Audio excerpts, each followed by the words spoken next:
오늘부터 우리가 위기 때에 드리는 21일 기도회 분당 우리 교회에서 진행하는 이 교제를 저희도 같이 동참하고 참여하는 마음으로 이응해서 활용해서 하고자 하는데요.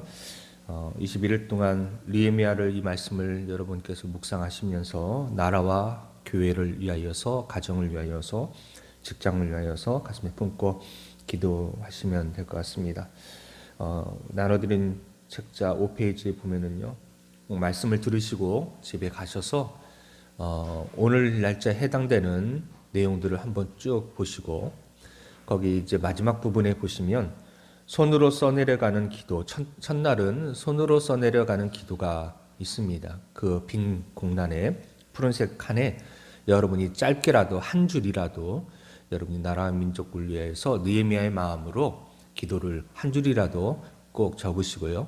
근데 그렇게 이제 손으로 직접 적으시는 칸은 그렇게 많지 않아요. 한 4일에 한 번 정도 그렇게 나오고요. 나머지 날짜에는 우리의 기도라고 하는 기도문이 또 있습니다. 그럴 때는 여러분이 그 기도문을 느헤미야의 심정으로 같이 읽으면서 또 기도에 동참하시고 적용하시고 그렇게 하시면 좋을 것 같습니다. 자, 오늘 이제 첫날 10페이지 보시기 바랍니다. 나라의 죄악과 고난을 바라보며 울다라는 제목으로 오늘 말씀을 보고자 합니다. 먼저 이 복음성가 찬양 중에요, 시선이라고 하는 찬양이 있어요. 한번 우리가 들어보죠. 모든 시선을 주님께 드리고 전능하신 하나님을 세상은 주의 나라가 되고 하나님이 일하기 시작하네.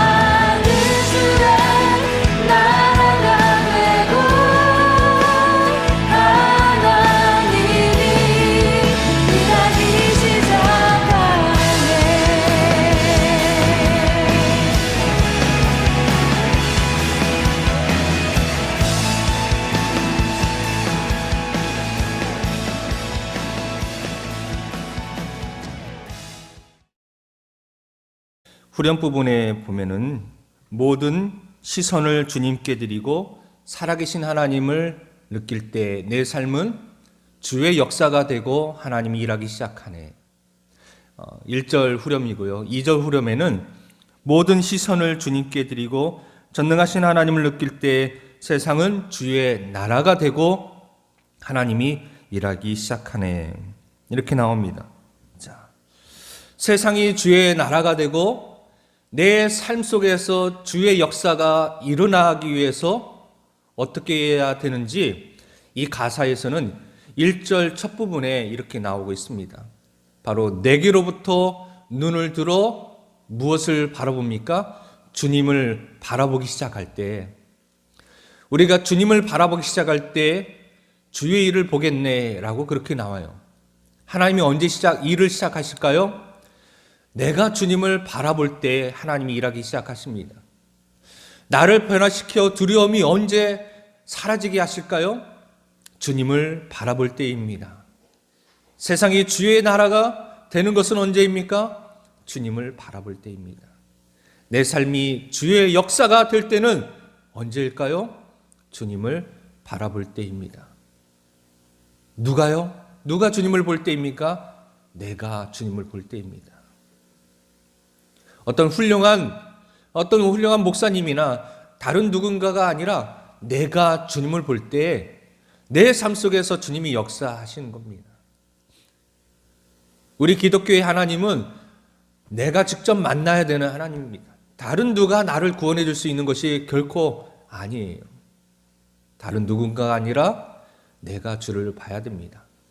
위기의 때에 드리는 21일 특별 기도회의 이 시간에 그럼 내가 주님 만나야 되고 내가 기도해야 합니다. 물론 누군가가 지금도 깨어 있어서 정말 우리보다 더 갑절의 영성으로, 믿음으로, 눈물로 기도할 것입니다. 하나님은 그들의 기도를 들어주실 것입니다. 그리고 변화시키실 거예요.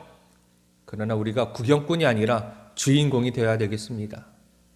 바로 내가 주님을 바라볼 때 하나님이 일하시고 두려움이 사라지고 세상이 주의 나라가 되고 내 삶이 거룩한 주의 역사가 될 줄로 믿습니다.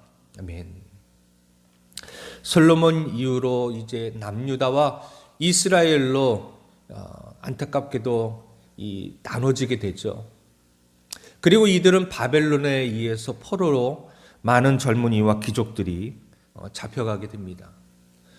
자, 그리고 이 잡혀간 후에 이들이 다시 고국으로 돌아오는 과정들이 3번에 걸쳐서 이제 일어나게 되는데요. 첫째는 수룹바벨입니다.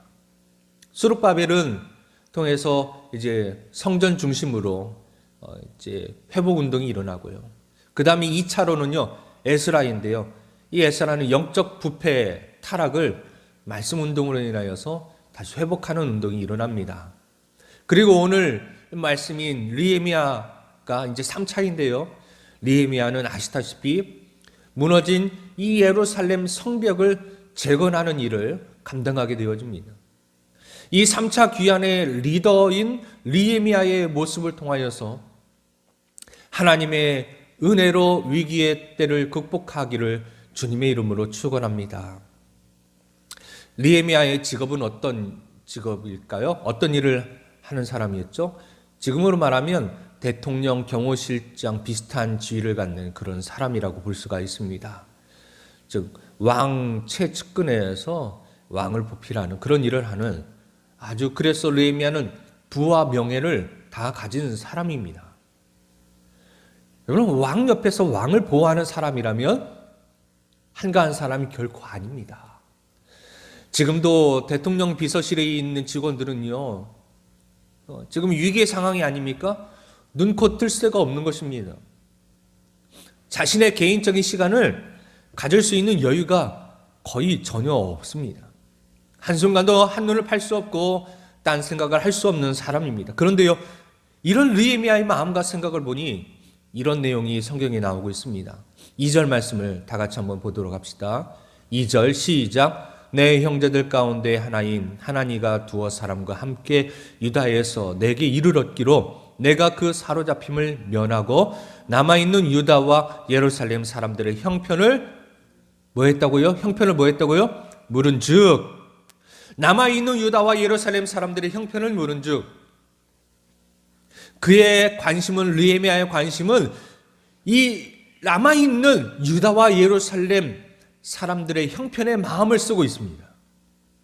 분명 느헤미야는 높은 지위에 있고 수산궁에서 배부르게 먹고 편안하게 지낼 수 있지만, 몸은 수산궁에 있지만, 그러나 느헤미야는 자기 민족을 향해, 느헤미야는 시선을 하나님께 향했더니 자기 민족을 보게 하셨습니다. 느헤미야의 이 육신은 유다와 멀리 떨어져 있어요. 우리말에 몸이 떨어지면 몸이 멀어지면 마음도 멀어진다는 말이 있지만, 그러나 느헤미야는요, 그렇게 셀 수 없는 그 먼 거리에 떨어져 있었지만 그의 마음이 그의 민족에게 향하고 있습니다. 느헤미야에게서 우리가 본받아야 할 첫 번째 부분입니다. 시선을 먼저 누구에게요? 하나님께 향하고, 그랬더니 자기 민족을 향한 마음이 들더라는 것입니다. 코로나19로 인하여서 위기의 상황 때에 위기의식을 느끼긴 하지만 코로나19가 직접 나와 상관이 없는 듯하고, 또 저 멀리 많이 확진자가 발생하는 그쪽 지역의 상황인 듯하고, 우리 집안일이 아닌 것 같고 나의 직장일이 아닌 것 같고, 그러나 뉴스에서는 계속 그런 뉴스들이 나오고, 그럴 때 벌써 여러분, 지난 토요일 날 저쪽 갑천 쪽에 보니 이렇게 제가 이렇게 목사님들과 이야기하다 들었는데요. 벌써 토요일 날 보니까 갑천 쪽에요, 꽃 구경하려고 산책하려고 사람들이요, 이제 그 목사님 이제 교회에서 보면은 보이거든요. 그 천변이요. 벌써 사람들이요, 이 코로나19에 상관없이 얼마나 많이 나와서 꽃을 구경하고 또 산책을 하고 그렇게 하는지 깜짝 놀랐다는 것입니다. 느헤미야는 비록 몸은 떨어져 있지만 그러나 하나님을 향해서 시선을 돌렸더니 자기의 마음이 백성에게, 민족에게 향했던 것처럼 우리도요, 멀리 떨어져 있는, 나와 상관없는, 한 번도 보지 못한 그런 사람들이지만 이 시간 우리가 그들을 향한 마음을 부여안고 우리가 기도해야 할 것입니다. 3절 말씀 다시 보겠습니다. 그들이 내게 이르되 사로잡힘을 면하고 남아있는 자들이 그 지방 거기에서 큰 환난을 당하고 능욕을 받으며 예루살렘 성은 허물어지고 성문들은 불탔다 하는지라. 아멘. 3절의 모습은 어느 곳의 모습이 말하고 있습니까? 예루살렘의 모습을 말하고 있습니다. 예루살렘의 모습이 어떻게 됐습니까? 비록 사로잡힘은 면했지만, 포로로 잡혀오는 것은 면했지만, 그러나 남아있는 자들이 또한 큰 환난을 당했습니다. 능욕을 받았습니다. 자존심이요 유다의 자긍심인 이 예루살렘 성이 무너진 것입니다. 성문이 불탔습니다. 완전히 거의 유령도시처럼 변한 것입니다. 마치 이 코로나 때문에 한 도시가 봉쇄되어지고요, 길거리에 다니는 사람들이 한순간에 싹 사라지고요 하는 것처럼, 정말 이게 무슨 공포영화 나오는 그런 장면인 것처럼 그런 느낌을 우리가 받듯이 유다와 이 예루살렘이요 비슷한 그런 지경입니다. 이 소식을 들은 느헤미야의 반응이 또한 감동을 또 주는데요, 그의 위대한 신앙과 민족사랑, 동족사랑의 마음을 볼 수가 있습니다. 4절입니다. 이 이야기를 듣고 4절의 느헤미야가 이렇게 이해했습니다. 4절 시작. 내가 이 말을 듣고 앉아서 울고 수일 동안 슬퍼하며 하늘의 하나님 앞에 금식하며 기도하여. 여러분, 수상궁에서 왕의 측근으로 다른 것 신경 쓰지 않고 지내면 평생 호의호식하며 부와 명예를 다 누릴 수 있는 느헤미야이지만 민족의 아픔, 동족의 아픔, 고통을 듣고 그것을 알게 된 느헤미야는요 결코 모른 척하지 않았습니다. 오히려 그의 기득권을, 권리를, 편안함을 기꺼이 포기하고 예루살렘을 향해 나아가는 것입니다. 느헤미야가 이렇게 모든 좋은 조건을 내려놓을 수 있었던 요인은 4절에서 찾아볼 수 있습니다. 내가 이 말을 듣고 어떻게 했어요? 앉아서 울고 수일 동안 슬퍼하며. 느헤미야는요 민족이 고통당하는 소식을 듣고 어떻게 했습니까? 울었습니다.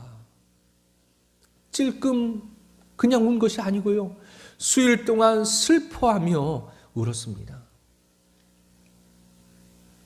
최근에 여러분 울어보셨습니까? 무엇 때문에 울어보셨습니까? 여러분 금식을 해보셨습니까? 무엇 때문에 금식을 하셨습니까?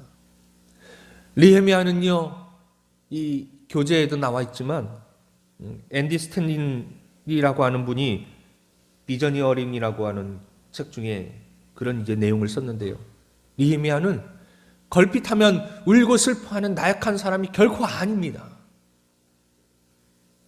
그런 연약한 존재가 아닙니다. 그러나 민족의 아픔 앞에서 그는 울었습니다. 슬퍼했습니다. 우리는 지금, 우리에게는 느헤미야의 눈물이 필요합니다. 지금 우리나라는 코로나19로 인해 모든 국민이요 위기를 맞이하고 있고 고통을 받고 있습니다. 이럴 때 믿음의 사람들은요 민족을 살리고 나라를 살리기 위해서 우리는 어떻게 해야 될까요? 민족과 나라를 구하기 위해 어떤 마음을 가져야 할까요? 느헤미야처럼 울 수 있는 마음이 필요합니다. 느헤미야처럼 애통하는 마음이 필요합니다. 사랑하는 성도 여러분, 우리 함께 느헤미야처럼 눈물로 기도하는 눈물의 기도가 회복되기를 바랍니다. 금식의 기도가 회복되기를 바랍니다. 믿음의 사람들은 위기의 순간에 목숨을 주님께 맡기고 금식하며 기도했습니다. 지금은 누가 말하고 해도 위기의 때이죠. 지금은 또한 사순절입니다. 21일 동안 하루 한 끼를 하셔도 좋습니다. 아니면 3일을 쭉 하셔도 좋고 아니면 치료를 쭉 하셔도 좋고, 여러분의 몸의 상태에 따라서, 믿음의 상태에 따라서 할 수 있는 대로, 하나님께서 감동 주시는 대로 이 나라를 위해서 금식하고 기도하면 좋겠습니다. 여러분, 우리의 기도가 이 나라를 구할 것입니다. 우리의 금식이 이 민족을 살릴 것입니다. 믿음의 분량대로, 여러분 건강이 허락하는 대로 순종하여서 같이 동참할 수 있기를 주님의 이름으로 축원합니다. 아멘.